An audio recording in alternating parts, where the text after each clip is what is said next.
Muito bem, professor André Arruda, conjuntos numéricos, vamos agora relembrar, aprender, por que não, né? Essa parte aí da matemática básica de extrema importância. Começamos então aí com os conjuntos dos números naturais. Vamos atentar aqui aos detalhes, né? Os naturais, conjunto que a gente representa pela letra N, N de natural. Os números naturais são, em geral, associados à ideia de contagem.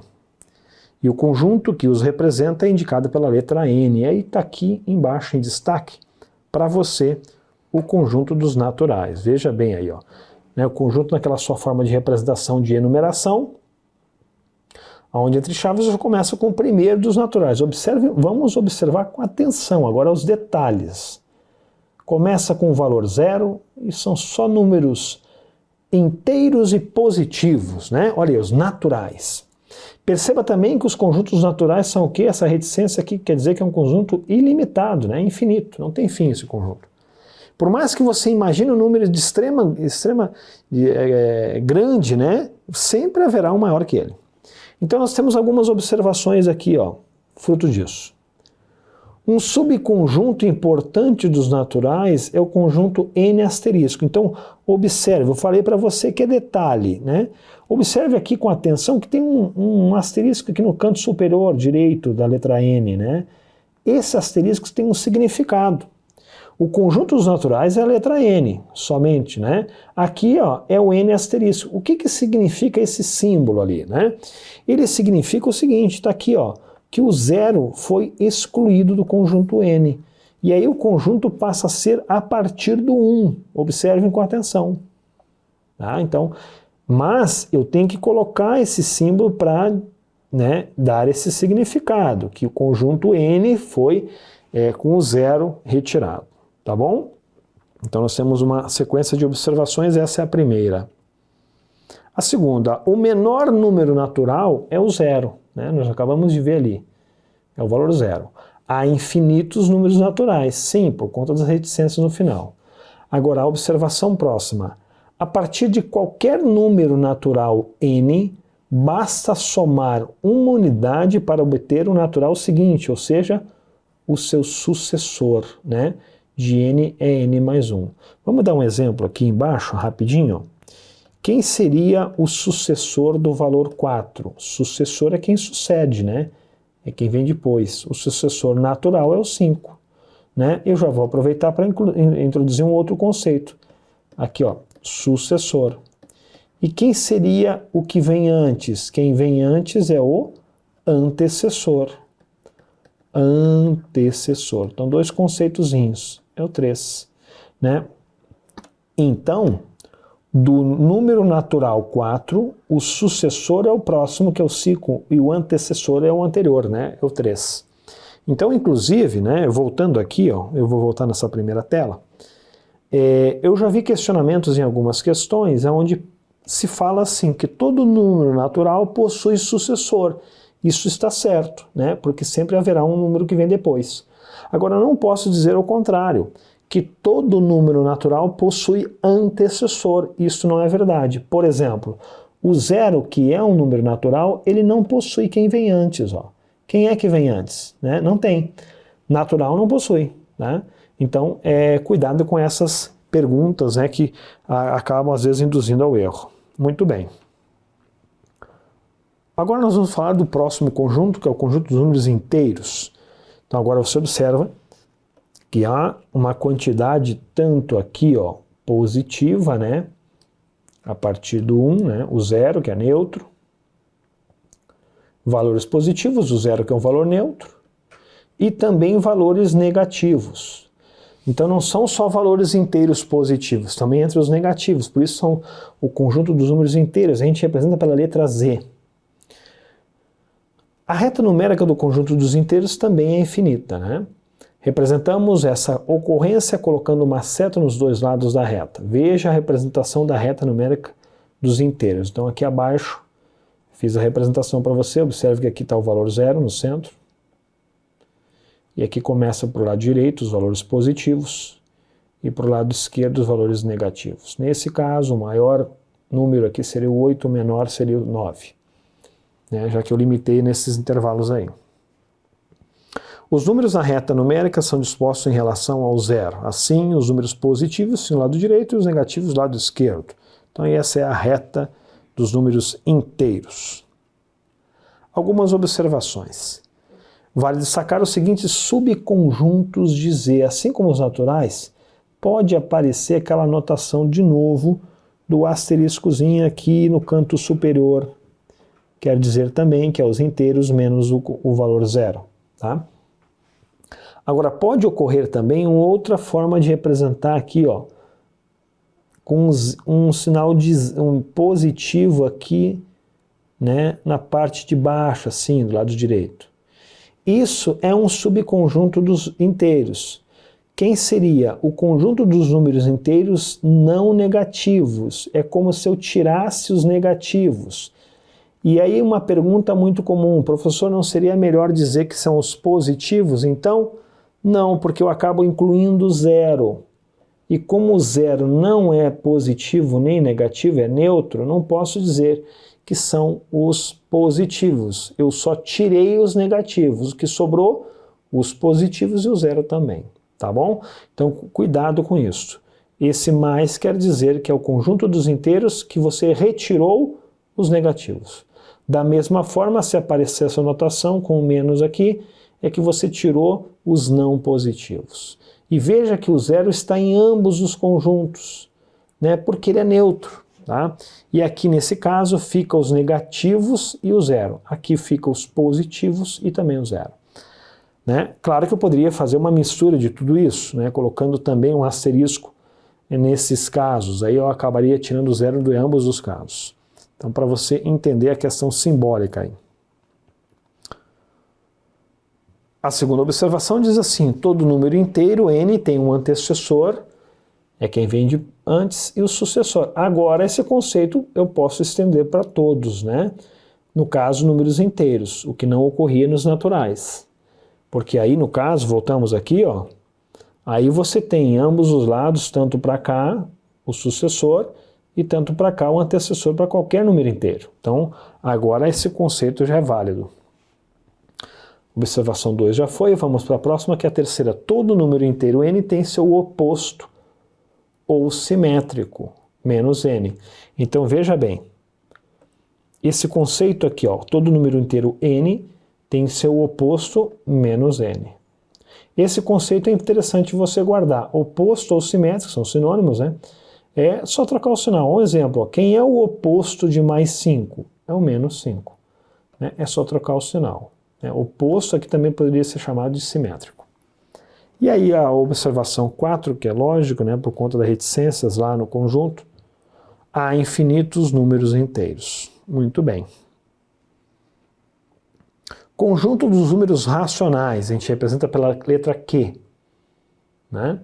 Acrescentando as frações positivas e negativas aos números inteiros. Então é como se entrasse além dos inteiros as frações, tanto positivas e negativas, ao conjunto dos inteiros. Teremos os números racionais. Aqui temos exemplo. Então, menos 3, menos 5 quartos, menos 1, menos 1 terço, 0 também, 3 quartos, 1 e 3 sobre 2. São exemplos de números racionais. A definição é o seguinte, todo número racional pode ser colocado na forma A sobre B. Mas tem uma condição. Ó, vou colocar nessa representação aqui, é mais comum, A sobre B. O A, que é o numerador da fração, ele tem que pertencer, aqui ó, ele tem que ser um número inteiro. Só que tem um problema com esse que vem aqui embaixo, ó, o B. O B pertence aos inteiros, mas ele também não pode assumir o zero. Tá? Então é uma condição. Por quê? Deixa eu só melhorar esse Z aqui. Porque o B, que é o denominador, que quem vem embaixo é o denominador. Esse valor não pode assumir o zero, porque não existe divisão por zero. É o que a gente ratifica aqui embaixo. Ó.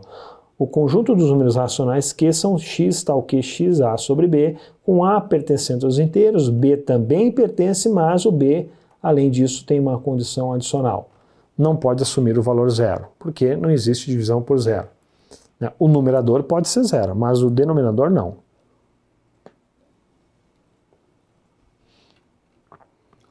Agora nós vamos abrir um pouquinho o parênteses do conjunto dos racionais, para nós entrar um pouquinho no detalhe aqui dos tipos de fração, aproveitando a oportunidade, né? Muito bem. Bom, as frações são os números racionais, né?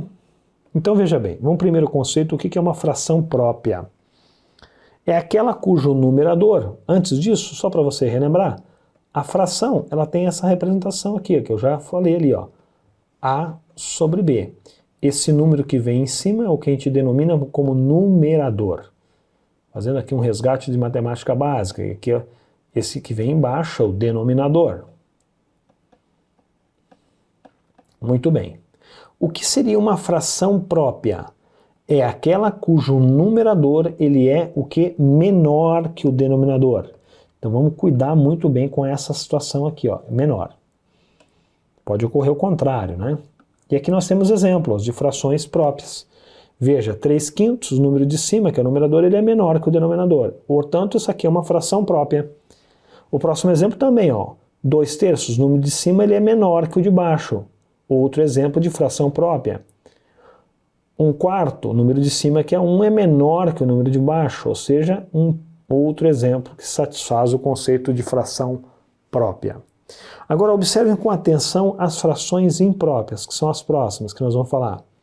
Fração imprópria é aquela cujo numerador, agora veja bem, ele é maior que o denominador. Vamos dar um destaque agora. É justamente o contrário das frações próprias. Veja então um exemplo de fração imprópria.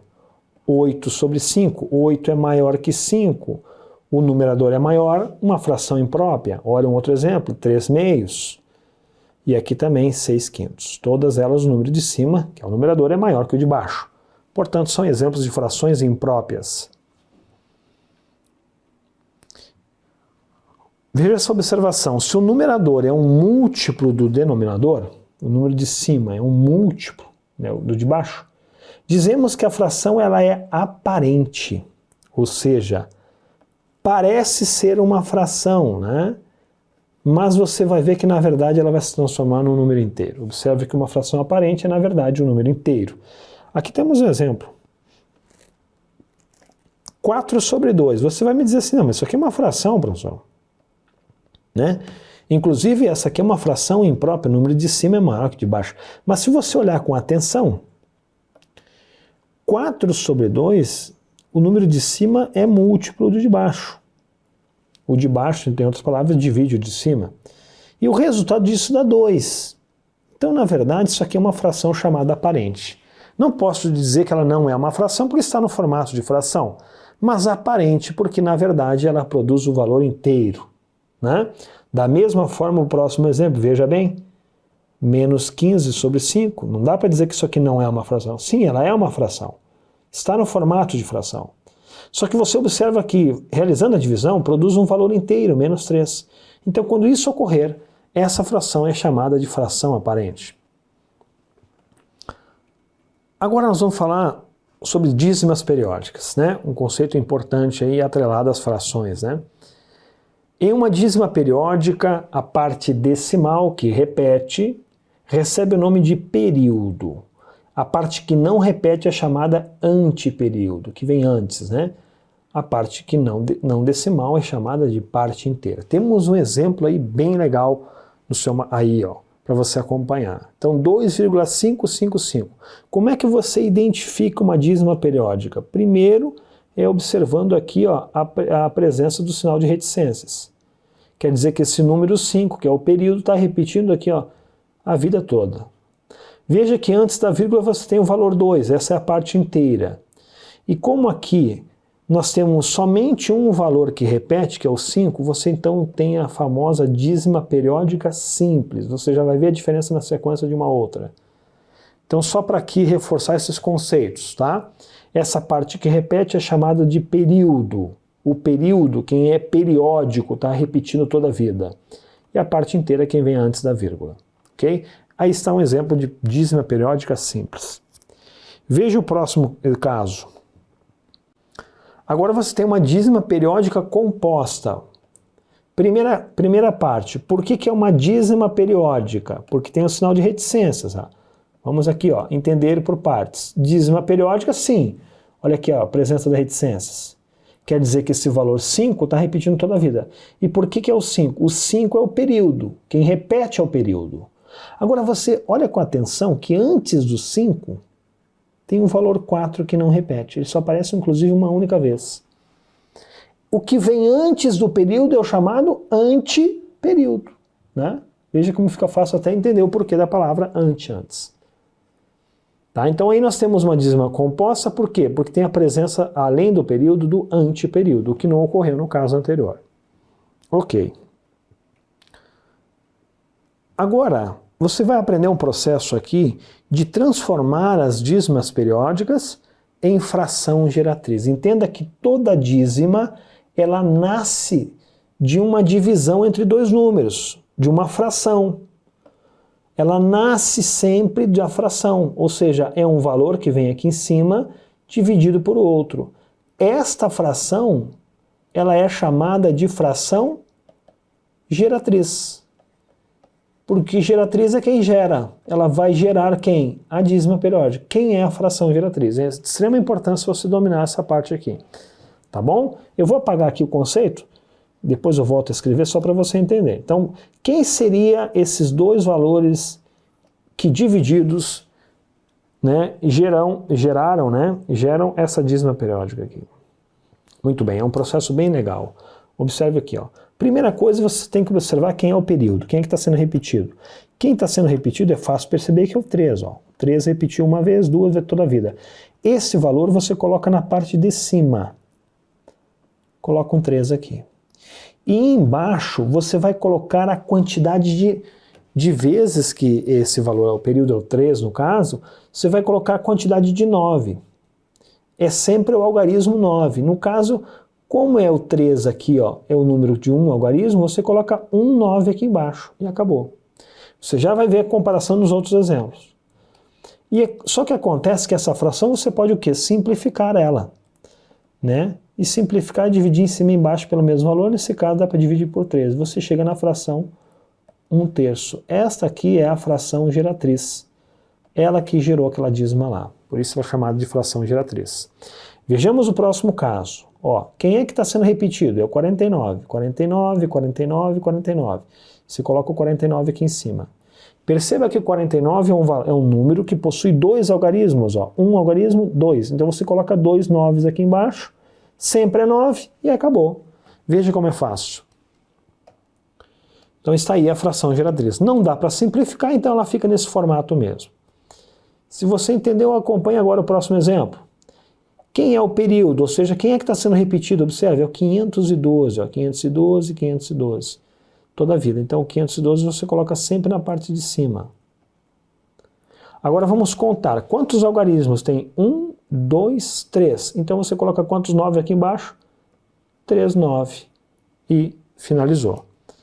Aí está a fração geratriz, né, dessa dízima. Agora aqui você tem um caso, uma dízima periódica composta. Observe, os 3 exemplos anteriores eram dízimas periódicas simples. Agora observe nesse caso não. Nesse caso você tem uma composta, então a regra muda um pouquinho. Olha só, agora observe com atenção. Neste processo você vai pegar todo mundo, quem repete, que é o 13, está vendo que o 13 repete, né? Só que você vai pegar inicialmente a parte do período e também do anteperíodo. Você pega quem repete e quem não repete. Vamos colocar aqui, ó, 213 nesse caso. Agora você vai subtrair da parte que não repete, que é o 2. Isso é quem vai em cima, ok? Embaixo você vai usar a mesma regra dos 9 para o período. Veja que quem está sendo repetido é o 13. O 13 tem 2 algarismos, então eu vou adicionar aqui 2, 9. Só que também vai ter uma influência esse 2. O 2 que não repete, você também vai adicionar algo aqui, mas ao invés do 9, para o anteperíodo você adicionar o 0. Tá? E aí finaliza a conta na parte de cima. Então a resposta fica 211 dividido por 990. Aqui está a fração que gerou aquela dízima lá. Então, novamente, Você inicialmente pega a parte que repete junto com a parte que não repete, subtrai da parte que não vai repetir. Embaixo, para quem repete, é a regra dos 9. E para a parte do anteperíodo, você usa a mesma regra de repetição, só que ao invés do 9, você coloca o 0. Ok? Então está aí esse processo. Muito bem. Na sequência, nós vamos agora aprender a transformar uma fração imprópria, lembra o conceito, é aquela que o número de cima é maior que o de baixo, em número misto. Isso só ocorre, né, nas frações impróprias. Então temos um exemplo aí, ó, 15 sobre 7. Então eu posso transformar isso num número misto. Você já vai lembrar o que é um número misto. O processo é o seguinte, tem duas formas de fazer. Eu vou fazer uma forma aqui, ó. Tem várias formas, eu vou elencar para você duas, ó. 15 dividido por 7. Nessa divisão você encontra 2 aqui no quociente, isso aqui resulta em 14, e sobra 1. Então, essa fração 15 sobre 7 representou um número misto, são 2 inteiros, e esse 1 aqui você vai acabar dividindo por 7, ó. 1 dividido por 7. Então aqui está um número chamado número misto. Por que misto? Porque você tem uma parte inteira e uma parte fracionária. Tá? Então eu vou colocar aqui a resposta. Ó. 2 inteiros mais 1 sobre 7. Teria uma outra forma de fazer? Teria essa aqui, ó, 15 sobre 7. Aqui, essa aqui você mantém o denominador. E esse 15 você vai substituir ele por uma soma de valores. Qual seria o maior múltiplo do 7 que é menor que 15? É o 14. Então, 15 é o mesmo que 14 mais 1. Eu poderia separar, então, aqui, ó, 14 sobre 7 mais 1 sobre 7. Ora, 14 sobre 7 é 2. Então, 2 mais 1 sobre 7, então ficaria o número misto assim, ó, 2 nessa representação. Ok? Então está aí as duas formas, que obviamente levam na mesma resposta, né? Então agora vamos encontrar o número misto que, né, transformando as outras, né?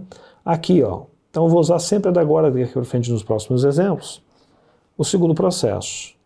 O maior múltiplo de 5, menor que 6, é o próprio 5. Então o 6 eu posso dizer que é 6 mais 5. O número de baixo sempre se mantém o mesmo. Observe que nas frações, ó, tanto na fração imprópria como no número misto, esse denominador ele continua sempre o mesmo. Ó. Então vamos continuar aqui.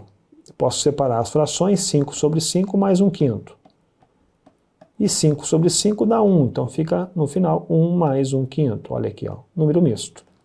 Da mesma forma agora no próximo exemplo. O 5, qual seria, né, o maior múltiplo do 2, né, que se mantém aqui embaixo, menor que 5 é o 4. 4 mais 1, então, portanto, separando, 4 sobre 2 mais meio. 4 dividido por 2 é 2, então fica 2 mais meio, está aqui o formato de número misto. Então, está aí. Então, nos 3 exemplos, saímos de uma situação de fração imprópria, né, para um número misto. Agora vejamos o processo contrário. Transformar número misto em fração imprópria. Então esse processo talvez seja até o mais fácil. Veja, o denominador se mantém, e agora você vai multiplicar e somar. 2 vezes 2 mais 1. Então chegamos aqui em 4 mais 1 sobre 2, finalizando 5 meios.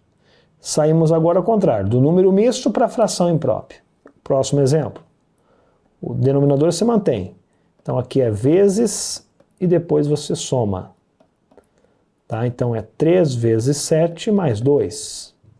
Logo, 21 mais 2 sobre 3. Finalizando aqui então em 23 sobre 3. Fração imprópria. Novamente, no próximo exemplo, o número de baixo se mantém. Você multiplica e o resultado você soma. Então fica 5 vezes 5 mais 1. Portanto, 25 mais 1 sobre 5. Logo, 26 sobre 5. Novamente a fração imprópria. Muito bem. Rapidinho agora vamos ver também o conceito do conjunto dos números irracionais, esse conjunto que a gente representa pela letra I. Bom, considere os seguintes números e sua representação decimal. Coloquei aqui a raiz quadrada de 2, né, e a raiz quadrada de 3. Veja que é 1.4142. O que você observa? Que parece ser uma dízima periódica, veja, por conta do sinal de reticência. Só que você busca o período e não encontra, porque não há uma periodicidade, não há um valor que repete, né, igual. Da mesma coisa acontece no próximo exemplo. Você olha o sinal de reticências, né, leva, né, de imediato o pensamento, é uma dízima periódica. Não, não é só o sinal de reticência, eu tenho que buscar quem é o valor que está se repetindo, e você não encontra. Então, quando isso ocorre, né, onde não há uma periodicidade infinita, você está diante do número irracional. Observa-se então que existem decimais infinitas e não periódicas, às quais damos o nome de números irracionais. Os números irracionais, olha só, não podem ser escritos na forma de A sobre B, ou seja, você não consegue encontrar a fração que representa o número irracional. Então, toda vez que você tiver um número decimal, né, de casas infinitas, em que você não vai conseguir, você está diante do número irracional. As observações aqui, ó, constantes, né, irracionais, ou números também chamados transcendentais. Né? Aqui está a constante de Arquimedes, que a maioria das pessoas conhece como número π. Né? Aqui, ó, o número π, ó, ele é igual a 3,1415926535. Isso não tem uma repetição. Não há um valor que se repete aqui toda a vida. Portanto, ele é um número irracional. Muito cuidado que nas questões costuma-se dizer que o número π ele vale aproximadamente, aí usa esse símbolo, 3,14, aí sim, você está aproximando para fins de cálculo, mas eu não posso dizer que o número π é igual a 3,14, isso aqui seria um erro, porque não é igual a isso, ele é igual a isso aqui, infinitamente. Tá? Nós temos também o próximo aqui, muito conhecido, o número de ouro, também chamado número áureo, 1.6118033988, outro número racional. Uma outra aqui, a constante famosa, a constante de Euler, né? Usaram muito nos logaritmos lá, neperianos, 2,71828, todos os três aí são exemplos de números irracionais muito conhecidos. A maioria das pessoas conhece somente o número π, né? Mas vale lembrar esses outros dentre vários, né? Em outras palavras, os números irracionais são aqueles números que possuem infinitas casas decimais e nenhuma delas obteremos um período de repetição. Aqui uma informação bem importante, ó. Raízes quadradas de números primos são sempre irracionais, tá? Então eu dei dois exemplos, inclusive lá, ó. Raiz quadrada de 2, raiz quadrada de 3, raiz quadrada de 5, né? Então toda vez que você tiver um radical e o índice aqui for 2, raiz quadrada, e o radicando for um número primo, ele é um número irracional. O último dos conjuntos é o conjunto dos números reais, né? Então, a gente fala, inclusive, que os números reais, os conjuntos reais, ele nasce, né, da operação da união de quem? Dos racionais junto com os irracionais. Então, quando você faz a união desses dois conjuntos que nós vimos separadamente, a união você está diante, então, do conjunto real. X tal que X é racional ou ele é irracional. Então, esse diagrama que está aqui embaixo é um diagrama muito importante para você entender a relação de inclusão entre os conjuntos. Perceba que nós começamos aqui com conjuntos naturais. Ó. Vou até colocando aqui os valores para você ir acompanhando legal comigo. Ó. Número, vamos colocar uma cor em destaque, vamos colocar mesmo verde. Ó. O número natural começa lá, né, o 0, o 1, o 2. Aí ele está contido no conjunto dos inteiros, ou seja, os inteiros contêm, entra além dos valores, né, o 0 e os valores positivos, 1 a partir do 2, entre os valores negativos, ó, menos 1, menos 2 e assim por diante. Ele está contido no conjunto dos racionais, que é entre as frações, ó, meio, menos 3/4 e assim por diante. As dízimas periódicas, inclusive, ó, estão aqui. Ó. Agora, perceba que são conjuntos disjuntos, os racionais não têm interseção com os irracionais. A exemplo aqui, a raiz quadrada de 2, nós vimos, né, o número π. E quando você junta tudo, você tem então o famoso conjunto dos números reais. Então, portanto, por isso que os reais é a união dos racionais com os irracionais. Muito bem. Com isso, então, a gente finalizou essa parte de apresentação dos conjuntos numéricos que serve como base de estudo para qualquer assunto daqui para frente.